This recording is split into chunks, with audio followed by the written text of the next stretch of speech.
But I mean, now if you got a lead, if someone called you and said, hey, I know you buy houses and I just have a friend that inherited her family home and the parents just passed, that you're coming in off of a personal lead, then you want to be sympathetic.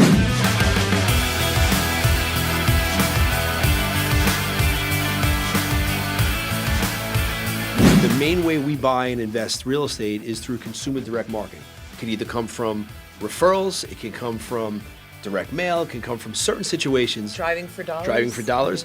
But there's two things that I think people need to start getting educated on. It's the situation. It's either a personal situation or a home situation. Let's break down. So explain. That's what makes a motivated seller. A motivated seller is someone who either they personally have a situation or their house has a situation attached. Correct. So you want to start with the personal situation. Let's start with the personal. Yeah, let's start with the personal. So we'll just both rattle off. Yeah, go back and forth, and we'll just. So there's divorce. And let's go through it, right? So let's not label them out and riddle through the whole 9 yards and be done in 3 minutes.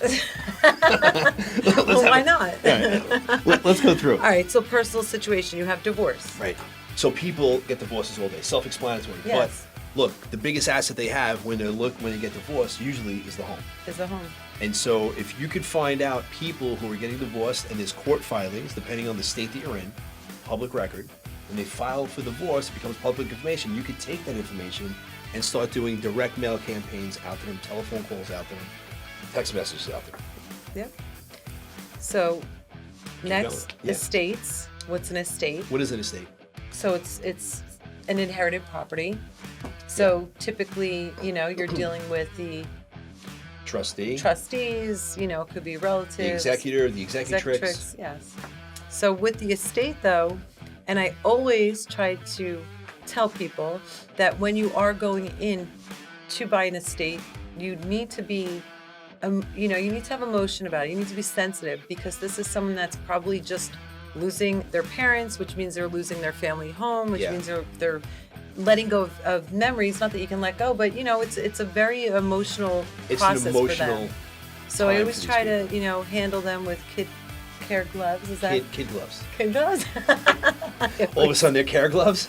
They're care gloves. You like the caregiver. But with the states, it becomes very personal. You don't want to just go in with your sales hat on and just say, I buy houses and I could buy your home.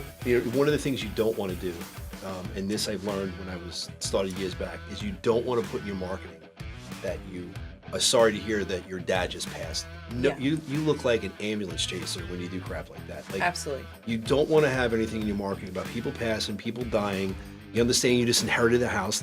It's just wrong. Yeah. You still want to market, but you have to be tactful with the way you do it. Absolutely. You can still get your message across without really pissing people off. I had somebody tell me they were going to come to my house and shoot me in the head because of the marketing piece they said that. And I was brand new. I took somebody's course, didn't know what they didn't know. I copied what they said to do, and I got more hate mail than I even want to speak about. But I mean, now if you got a lead, if someone called you and said, hey, I know you buy houses and I just have a friend that inherited her family home and the parents just passed, that you're coming in off of a personal lead, then you want to be sympathetic. Call them, I spoke with Mary Jo and she told me that you just lost your house, your parents. I'm sorry to hear, whatever the case. Yeah. But when you're doing it off of a marketing and you're calling, your niche wants to be, hey, I'm a cash buyer. I look for properties you may be wanting to sell. You don't want to go in and say, hey, I just heard you inherited a property, your parents died. No doubt. Wrong. Yeah, no doubt. You want to go in just being a person that buys homes. Are you interested in selling?